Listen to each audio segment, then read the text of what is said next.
Check it out. I'm combing my hair for the first time in like 8 months because it's so long now. Hi, everybody. My name is Julie, and if this is your first time here, I was diagnosed with breast cancer in April 2025.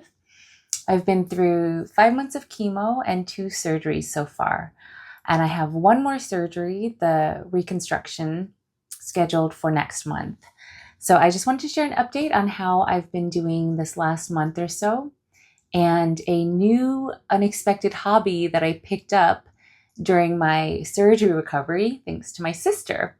So I actually want to start with that because it's really fun. This is the first crochet project that I did during my recovery. If you can't tell, it's a narwhal. Its horn looks a little bit more like a nubbin because I think I didn't do the stitching properly, but that's okay. It's still really cute.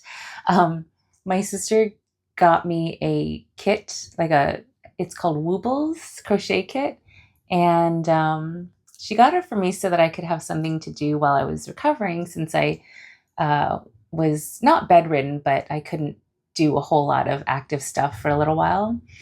And we both just really kind of fell in love, and we've just been crocheting all this fun stuff for the past like month or two.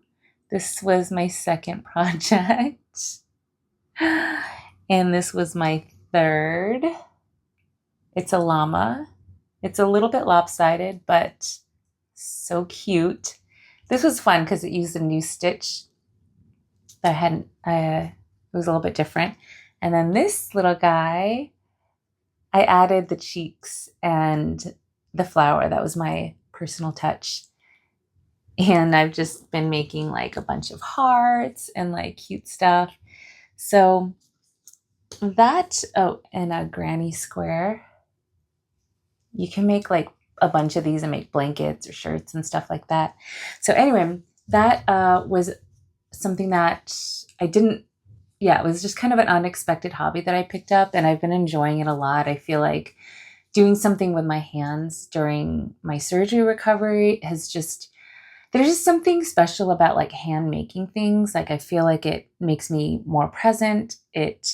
Um, it's kind of fun and exciting because at the end of it, you have like a finished project that you're really proud of because of all this time and energy that you put into it.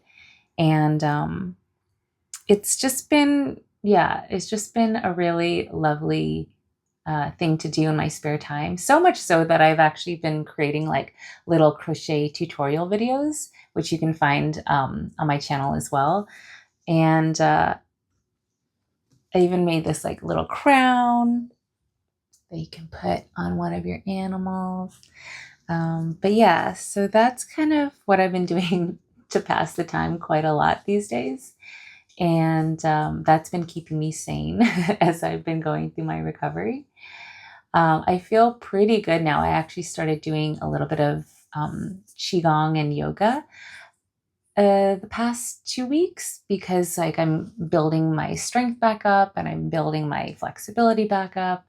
And it was pretty hard. Like after the second surgery, I wasn't able to do a whole lot. And that was kind of frustrating just because I felt like a little bit helpless. Like I had to keep asking for help doing basic things like opening a jar, or like I couldn't even really wash dishes for the first week or two. I couldn't drive. So I had to just like chill out and slow down and ask for help quite a lot. And so that was, that took a little bit of getting used to. But now that it's been, let's see, February 26th, March, it's been like over 6 weeks since my second surgery. And I'm pretty much fully able to do what I used to be able to do. Like I have full range of motion. It just feels a little bit tight here because this is the side where I had the surgery. But slowly I can feel myself getting stronger. Some symptoms that I've had the last month have been like a lot of body stiffness and achiness. And I don't know if that's a late side effect of the chemotherapy because I didn't have it during chemo. But lately I've just been feeling like really stiff, like especially in the mornings or when I'm getting up out of like the couch. I imagine this is what arthritis feels like. And so I started seeing an acupuncturist a couple weeks ago, and he's been doing some acupuncture and giving me some herbs to help with that. And he was like, your chi is really stagnant, especially after all your treatments, and you have a yin deficiency. So we're just slowly like trying to nourish my body back to health, with foods, with movement. He said to sweat a little bit more, like either through a sauna or exercise. And so I've been doing that. I actually have like this sauna. This is a sauna that I purchased when I came back from my Mexico treatment last year. So I started using that again, and it's been feeling really good. So yeah, hopefully this stiffness goes away soon, because it's been a little bit worrisome, because I'm like, I feel like I'm 100 years old, and that's I didn't feel like that before. So I just need to nourish my body back to health slowly, and that's what I've been doing. I will say one of the most challenging parts about getting going through cancer treatment is not necessarily just the treatment, but also deciding how much treatment is enough. Because now that the cancer is like out of my body, we still want to do what we can to make sure it doesn't come back in the future. Because with the type of cancer that I had, which was estrogen positive, um, it tends to have like a later recurrence rate. And so, what's usually recommended is hormone therapy so that we reduce the risk of that happening. But there's different levels to that. There's like hormone therapy, there's aromatase inhibitors, there's CDK inhibitors, and they all have different side effects, and they kind of get more intense like the more that you add on.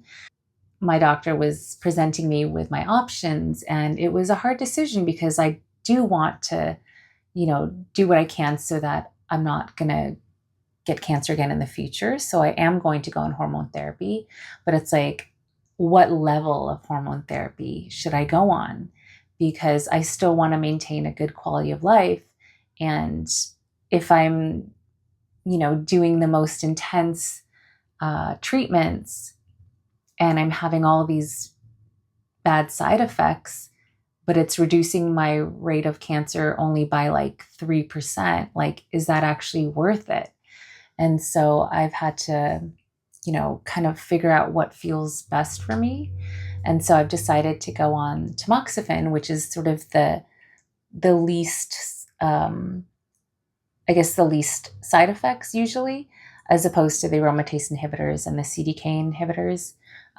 So I'm going to start there and see how I do. And if I'm doing pretty well, then I might add on or change to the aromatase inhibitors and CDK inhibitors. So we'll see. There's also just a part of me that wants to get back to my life again. Like, I feel like this whole past year has just been about the cancer, and I feel like I've kind of gone into hibernation, which is, it's fine. Like, that's just what I was going through, and that's what life brought to me. And so I've been making the most of it. And I feel ready to I feel like come back to life a little bit and come out of my shell.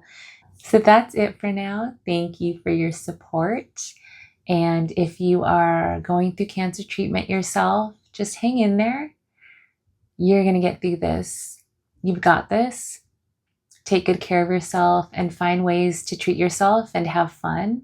And also just rest when you need to, cry when you need to. You're going through a lot. So, but just know that you're supported. Ask for help if you need support, and you've got this.